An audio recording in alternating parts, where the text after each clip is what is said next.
सो है guys, so first of all guys आप लोगों को थैंक्स यार, इतने सारे लोगों ने जो कमेंट किए कि भाई आप मैकेनिकल इंजीनियरिंग के बारे में भी कुछ बताओ कि यूएस में एज ए मैकेनिकल इंजीनियर अगर हम काम करना चाहते हैं, अगर हमने बीटेक कोर्स कंप्लीट कर रखी है और हम काम करना चाहते हैं यूएस में, तो हम कैसे कर सकते हैं, कितनी हमको सैलरी मिल जाती है और यूएस के वर्क वीजा के लिए हमको कौन कौन से डॉक्यूमेंट्स अभी के टाइम पे जरूरत पड़ते हैं। देखो, इसके लिए आपको वर्क वीजा पे ही आप ये काम कर सकते हो, कोई शॉर्टकट नहीं है कि आप ये काम स्टूडेंट वीजा पे कर लो, विजिट वीजा पे कर लो, ऐसा कुछ भी नहीं है।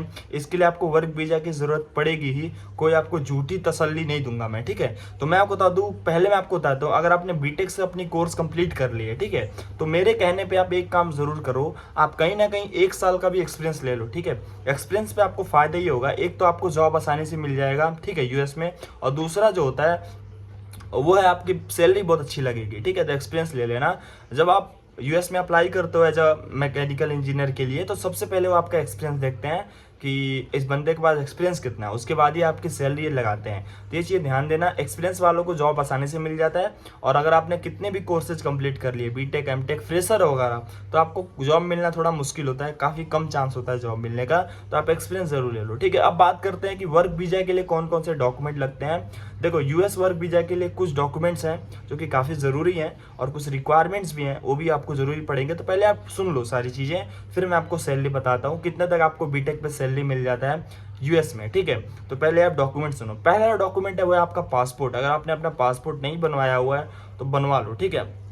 और दूसरा जो आपका डॉक्यूमेंट है वो है बेसिकली आपकी क्वालिफिकेशन कॉपी, जितनी भी आपने पढ़ाई कर रखी है बीटेक से पहले, जो भी आपके सर्टिफिकेट्स हैं सारे आपको लगते हैं, सबके फोटो कॉपीज आपको लगते हैं, ओरिजिनल नहीं लगता है। थर्ड जो डॉक्यूमेंट है वो आपकी मेडिकल और हेल्थ सर्टिफिकेट की ज़रूरत पड़ती है, जिसमें आपकी हेल्थ चेकअप होती है कि आपके शरीर में कोई कमी नहीं है, बीमारी नहीं है, इसके लिए आपकी मेडिकल चेकअप होती है, जो कि फॉरेन कंट्रीज़ के लिए कंपलसरी हो गया अभी, ठीक है।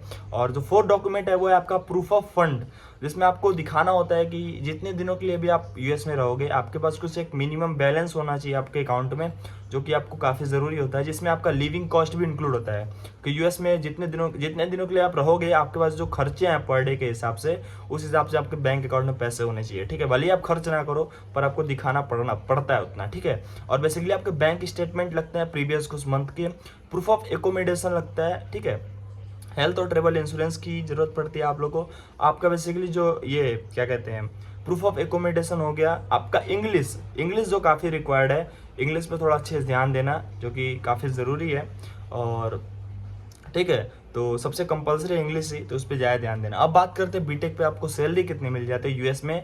अगर हम सैलरी की बात करें तो ऑन एन एवरेज अभी के टाइम पे आपको, अगर फ्रेशर हो, बीटेक पे आपको जॉब मिल जाता है, अगर आप फ्रेशर हो तो आपको $25 to $35 के बीच में मिल जाता है फ्रेशर पे। बट अब अगर आप एक्सपीरियंस हो तो आपको मैक्सिमम $55 to $60 आपको मंथली पर आवर मिल जाता है, ठीक है।